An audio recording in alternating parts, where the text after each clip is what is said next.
Bonjour à tous et bienvenue sur Piston et Savon. Alors aujourd'hui, notre pensionnaire est une BMW Z4 E89, un coupé cabriolet, qui a besoin de beaucoup de soins. Piston et savon. La Z4 E89 est un très beau coupé cabriolet, donc avec toit rigide. C'est la première fois que BMW se lançait dans un roadster avec toit rigide, puisque sa spécialité c'est la capote, et que c'est plutôt Mercedes qui fait dans le toit rigide. Alors c'est un toit en aluminium, c'est pas plus lourd que la capote, mais ça a une cinématique quand même un peu complexe, et effectivement, en n'étant pas un grand spécialiste, BMW a eu quelques déboires avec ce système. La voiture, elle est sale, ça c'est normal, et puis un intérieur qui lui a souffert du temps, même si elle est plus récente que la mienne, elle a été moins bien traitée. Des cuirs relativement abîmés, peut-être qu'ils sont moins bonne qualité. Les sièges sont à peu près les mêmes que les miens et j'aime beaucoup ces sièges, ils sont très confortables. Le précédent propriétaire a voulu fixer une fablette pour faire GPS et vous voyez que c'est cochon. Mais alors, cochon. Hein, donc on va essayer de nettoyer ça. J'ai regardé comment on démontait ce bazar. Donc il faut démonter ça, mais le problème c'est que pour démonter ça, en théorie, il faut démonter tout ça, donc tout le tableau de bord. Donc ça m'embête un petit peu. Alors qu'est-ce que j'ai pris? Bien sûr, une paire de gants, et puis tout le kit de produits de chez Colorlock. J'ai également sorti mon APC, parce que pour commencer et mettre un coup de nettoyage, l'APC, c'est quand même une bonne solution pour faire le décrassage de départ. En sachant que les produits cuir sont des produits qui sont relativement chers, et donc ça permet de l'utiliser que à bon escient. Oui, il y a besoin, hein. C'est sale. Hein. Ça me rassure parce que j'avais peur que ce soit plus usé que sale. Mais c'est quand même très sale. Ah oui, c'est sale. Donc on va faire un bon lavage. Bon, ça me rassure. Donc là, il y a un très gros travail de nettoyage à la PC pour commencer, avant d'attaquer le produit cuir. Si vous n'avez pas le produit Colorlock, vous voyez qu'un nettoyage à la PC, c'est déjà pas mal. Maintenant, moi, je vais fignoler. Bien sûr, il faut prendre le puissant, hein. Le doux est trop doux. Hein. Ça, j'utilise très peu le doux, je l'ai, mais je l'utilise très peu. Et ben, je finis ça comme il faut. Je pense que vous avez compris le principe. Vous avez compris qu'il fallait prendre son temps. Donc on se retrouve après pour la phase de coloration. Pendant que je suis derrière les sièges, j'ai commencé à faire aussi un petit peu les plastiques. En fait, c'est les plastiques intérieurs, ça, puisque vous avez le toit qui vient par-dessus. Et là, j'ai sorti le coupe-vent. C'est une horreur. Alors, le coupe-vent, ça prend beaucoup de poussière, hein, c'est clair, hein, parce que c'est fait pour. Hein, l'idée, c'est de couper le vent, donc ça ramène beaucoup de poussière. C'est l'inconvénient du cabriolet, c'est qu'un cabriolet, c'est extrêmement poussiéreux à l'intérieur, parce que vous êtes ouvert. Donc, je vais essayer de rattraper ce truc-là. Il faut faire attention parce que c'est assez fragile. Oh là là, il y a de la poussière, mais alors c'est dingue, quoi.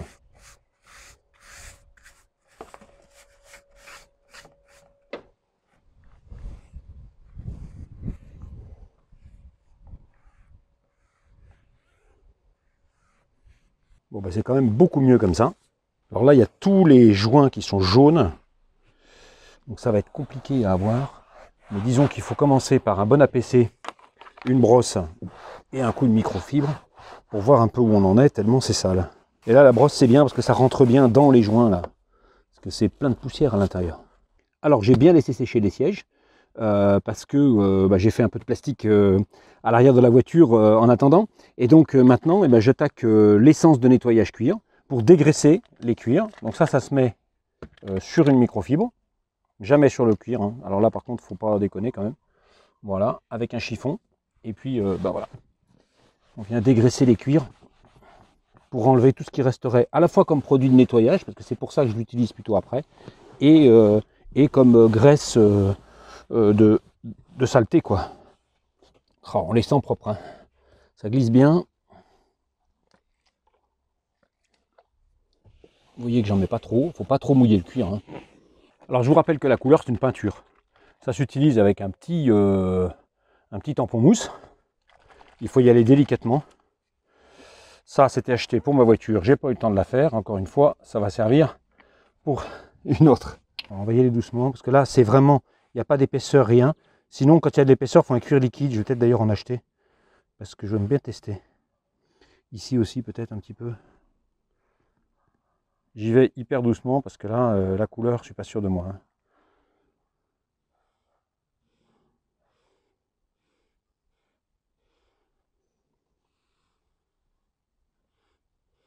On va laisser sécher, on va voir ce que ça donne. C'est pas la peine d'insister. Alors on peut sécher au sèche-cheveux, mais là j'ai tellement de travail que je vais laisser comme ça.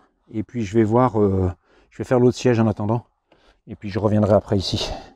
Alors j'ai retrouvé mon kit complet où vous avez le nettoyant, la coloration et la protection. Les deux mousses tampons d'application, hein, que j'en ai d'autres, mais surtout ce que je cherchais, parce que j'ai pas trouvé dans mon ancien kit, c'est la petite,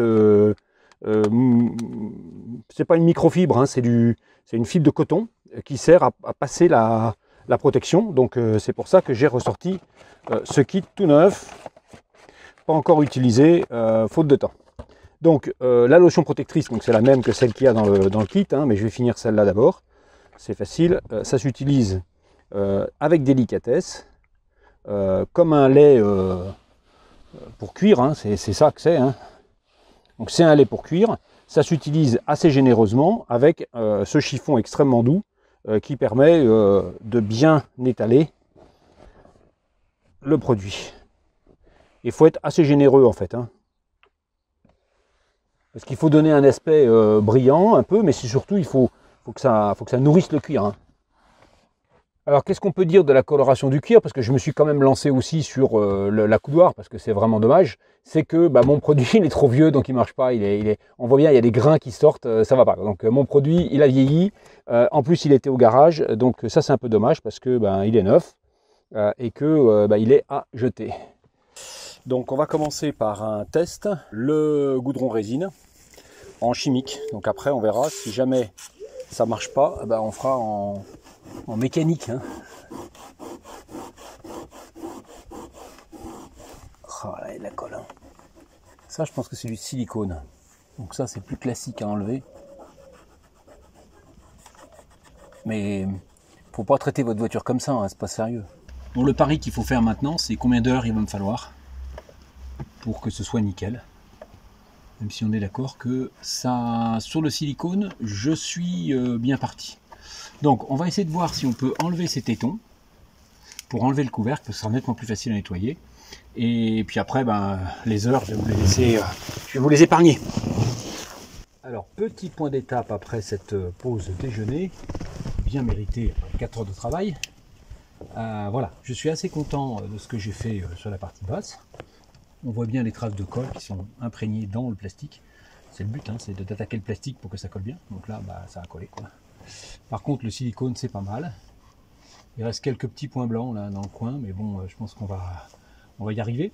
Donc le grand défi de l'après-midi, c'est cette partie-là qui va être beaucoup plus difficile parce qu'on ne peut pas s'appuyer pour frotter. Ça va être donc et puis l'imprégnation se fait moins bien parce que c'est en l'air. Et je suis pas arrivé à démonter parce qu'en fait l'axe il sort par l'extérieur, donc il faut sortir tout. Comme je vous ai dit, trop compliqué. Donc c'est parti, je vais essayer de frotter. Alors qu'est-ce que j'ai utilisé? J'ai utilisé une petite lame de cutter pour rentrer à l'intérieur ici, parce que y a un joint là, qui, voilà, là la séparation entre la boîte et l'aérateur, il y avait du silicone dedans, il a fallu que j'aille le chercher. Et puis bien sûr, j'ai utilisé un petit appareil plastique là pour enlever les garnitures, que j'ai rentré dans ma microfibre pour aller frotter correctement dans les angles. Sans que ce soit trop compliqué, comme ça. Voilà, du vinaigre sur le pinceau souvent pour imprégner. Chaque fois que j'ai imprégné en bas, j'ai imprégné en haut. Donc maintenant on va commencer à frotter en haut, voir si déjà ça part. Et vous voyez que globalement ça part pas vraiment. Donc là où c'est épais, j'enlève comme ça, parce que sinon c'est pas possible. J'en mets partout, mais je nettoierai après. Ah, puis alors, on n'est pas très bien installé en fait. Ah, ça fait mal aux hanches, et les hanches coincées, c'est affreux. Alors, un petit bilan après toutes ces heures de travail. Donc d'abord, un intérieur qui commence à avoir de la gueule, à être propre, puisque j'ai mis un coup d'aspirateur après tout mon bazar. Et puis, ici, le succès de la journée, hein, puisque c'était pas du tout évident. Alors, on voit plus rien, je pense que c'est pas mal, c'est ce qu'on voulait. Ici des traces de colle, hein, ça je ne suis pas arrivé à les enlever. Je vois qu'il y a encore quelques petites traces de blanc là qui traînent, mais bon, c'est pas mal. Hein. Je dois dire que là, c'est pas mal du tout. Alors il y a un petit problème ici, mais il faudrait recoller juste le bouton. et j'ose pas le faire, donc je le laisserai coller le bouton ici, là. C'est l'entourage du bouton en fait, mais je préfère le laisser faire. Alors par contre, je me suis aperçu qu'il y avait un gros problème, le volant est très très sale, et donc on va faire un lavage volant. Et ça va être la fin de cette vidéo, puisque l'extérieur je ne filmerai pas, je vous montrerai juste le résultat, pour pas que ce soit trop long. Volant cuir, produit cuir. Donc là, je mets directement le nettoyant fort, parce que c'est pas la peine de mégoter. Les volants, c'est épouvantablement sale, et puis en plus, je veux pas que ça coule de trop, donc je trouve que la mousse du système Colorlock est très bien. On va passer un premier coup comme ça, et puis on verra après.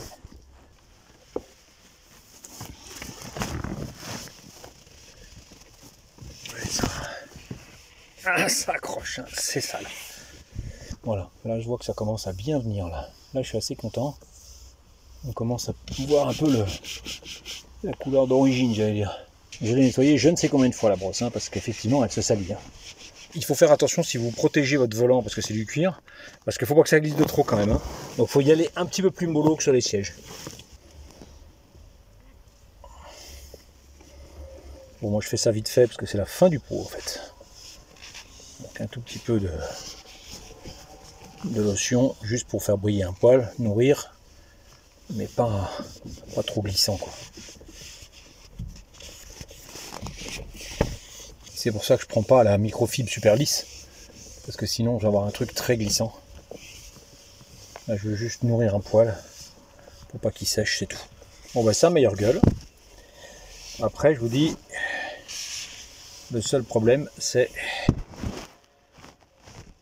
le dessus. Je vais vous montrer de près. Voilà, je ne sais pas si on voit bien, mais le dessus ici est râpé. Et ça se reprend que au papier de verre, 1500-2000. Faut être doux, et ça se fait. Mais bon, le reste c'est propre. Voilà, bah, je considère que l'intérieur c'est pas mal du tout. Je pense que j'ai fait du bon travail. Bien sûr, j'ai nettoyé le pédalier. Donc les sièges, vous l'avez vu. Le reste plastique, console centrale, le filet arrière. Tous les plastiques arrière, je vous ai montré un peu comment je faisais. Là, ça, je suis content du coupe-vent, hein, parce que c'est propre. Et que c'était vraiment très sale.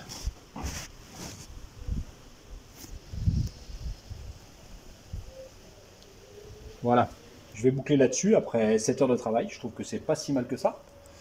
J'ai encore tous les joints à faire. Et donc peut-être que je vais finir ça ce soir pour que demain je sois prêt à faire l'extérieur. Je ne vous ferai pas à l'extérieur, je vous ferai juste un bilan final pour que vous voyez un peu le résultat, parce que sinon ça va être trop long. Voilà, j'aime bien cet angle sur cette voiture qui est un coupé cabriolet très réussi. Surtout fermé, je trouve, c'est vraiment un joli look. Bon voilà, j'ai passé 12 heures sur cette voiture. J'avoue que maintenant il fait lourd, j'ai qu'une envie, c'est une bonne douche et un bon fauteuil. Donc je vous montre un peu le résultat. Pour ce qui est de l'extérieur, je vais faire un polish all-in-one de chez Turtle Wax, puis une cire graphène toujours de chez Turtle Wax. Ce n'est pas une cire en spray, donc c'est un peu plus long à passer, mais le résultat est bluffant et la longévité excellente, c'est ce que j'ai sur ma Z4. Et donc je pensais que celle-là le méritait aussi. Voilà, donc un très joli toit, puisque c'est la différence avec la mienne, c'est qu'il y a un toit. Au niveau intérieur, c'est pas parfait sur les cuirs, puisque j'ai pas pu les teinter de nouveau, puisque ma teinture est trop ancienne, elle ne marche plus. Mais c'est au moins propre. Mais je pense que là, on est au bout de ce qu'on est capable de faire. Et surtout, on a rattrapé ça, quoi. Ça ferme pas très bien. Et il faudrait recoller ça. Mais j'ai dit, j'ose pas le faire, je préfère le laisser faire. J'ai traité les joints, là. C'est quand même beaucoup mieux. Même si ici, c'est râpé, donc c'est un peu blanc. Et ça, j'arrive pas à le reprendre. Donc j'ai bien rattrapé la rayure du coffre qui était énorme. J'ai rattrapé la rayure qui était ici. J'ai rattrapé une rayure sur l'autre portière. Par contre, il en reste. Hein. Il y a des choses que j'ai pas eu le temps de faire parce qu'il faut passer au ponçage. Et donc là, c'est une autre paire de manches.